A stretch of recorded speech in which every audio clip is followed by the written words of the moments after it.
Saya menyatakan bahwa puncak krisis ekonomi itu kira-kira Juni-Juli. Jadi kalau hitungannya Pak Saganda 6 bulan, nah, bisa saja karena pada saat itu kalau kita tahu bahwa jatuhnya pemerintahan di Indonesia itu selalu adalah kombinasi antara ekonomi dan gejolak sosial dan dibungkus secara politik. Itu yang terjadi terus tuh. Jadi ekonomi, gejolak sosial dan dibungkus secara politik. Tidak pernah politik menjatuhkan ekonomi apa pemerintahan, selalu kombinasi itu.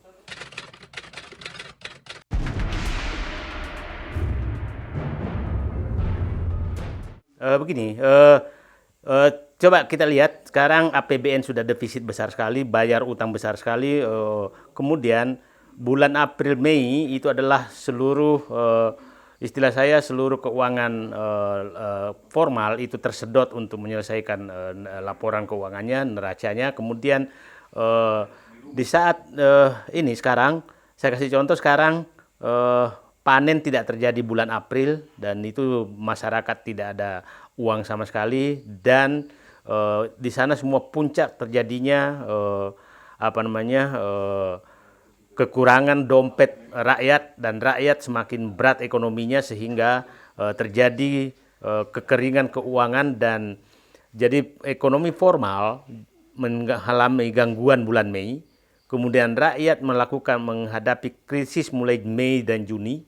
Kemudian di situ juga habis Lebaran yang butuh uang besar sekali dan di saat itu juga saya pikir dampak ekonomi global dari corona ini sudah mencapai puncaknya di bulan-bulan Mei dan Juni. Nah, kohesivitas sosial juga puncak-puncaknya terjadi di bulan itu. Kenapa?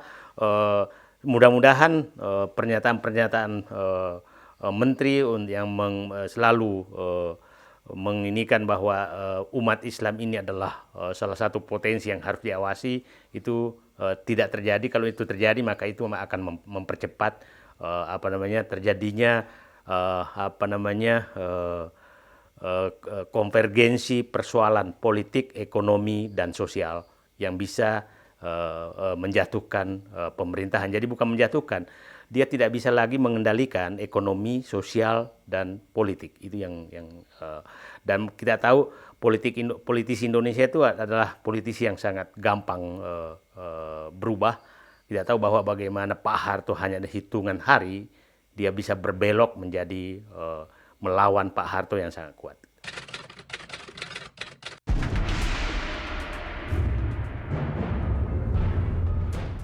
Saya pikir di awal-awal selalu masih memberikan harapan karena dengan janji-janji, tapi rakyat semakin tahu sekarang apapun kata Pak Jokowi, maka rakyat sekarang berpikir apa yang dikatakan Pak Jokowi, maka berpikirlah bahwa yang terjadi adalah sebaliknya. Jadi kalau menyatakan ekonomi akan meroket, maka itu akan turun. Nah, kalau dia menyatakan bahwa ekonomi baik-baik saja, maka yang terjadi sebaliknya. Itu publik sudah paham seperti itu bahwa kalau Pak Jokowi menyatakan A, maka yang mungkin kemungkinan besar terjadi adalah bukan A.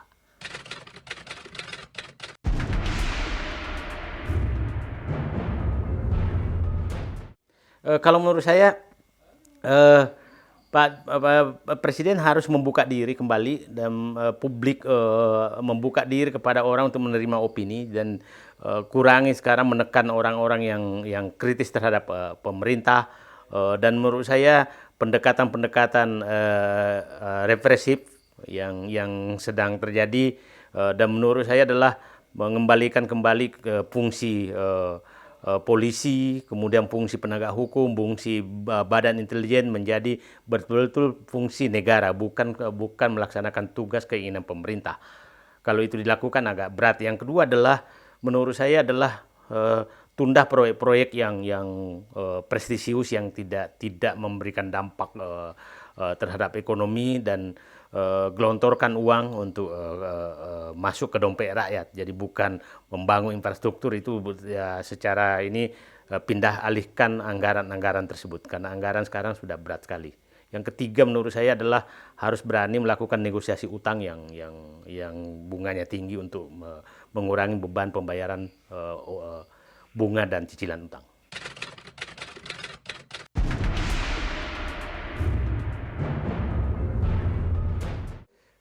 Saya melihat sih agak berat karena asing juga tidak terlalu percaya apa yang diucapkan karena beliau ini sering sekali berjanji A dan yang ternyata kejadian B. Jadi kita kasih contoh apa namanya para kepala negara yang datang ke Indonesia kan selalu menjanjikan investasi ke Indonesia kan.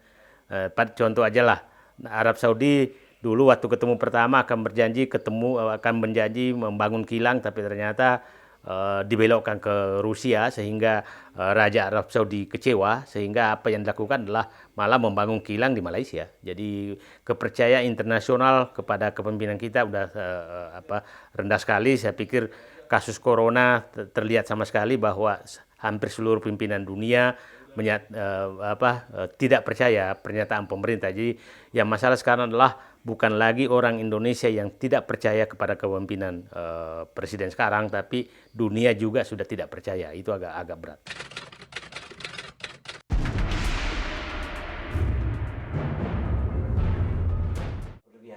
Saya menyatakan tidak karena kalau ini kepercayaan turun, dunia dan dalam negeri berkurang, maka semua sendi kehidupan akan goyang. Dan kita tahu tempat bersandarnya selama ini kita walaupun secara tidak terbuka menyatakan bahwa bersandar ke Cina, itu tempat bersandarnya juga sedang goyang. Jadi tempat bersandarnya juga goyang, jadi tidak tahu berpegang kemana untuk menjaga agar stabilitas di dalam negeri ini tetap terjaga.